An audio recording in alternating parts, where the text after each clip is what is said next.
میکنم تو دهنت ها. 100 بار بهت گفتم جلو رفیقای من اینجوری حرف نزن. چیکار کنم رفیقات یک سر اینجا پلاسن؟ امیر نسی بیرو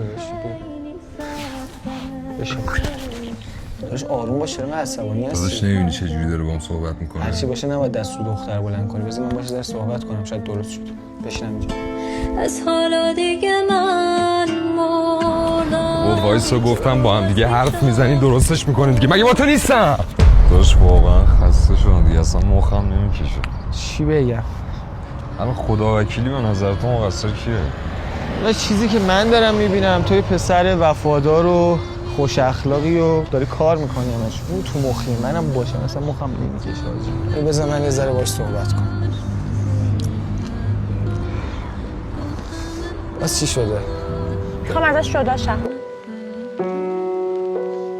تو راه خود نمودم باز چرا باید اینجوری صحبت میکنی؟ نمیبینی مگه دیوونه است بابا. ارزش تو خیلی بیشتر از اینا.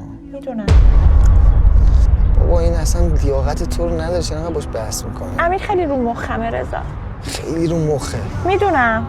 میخوام ازش جدا شم. خوب کاری میکنی، باید زودتر این کارو میکردی. به موی اون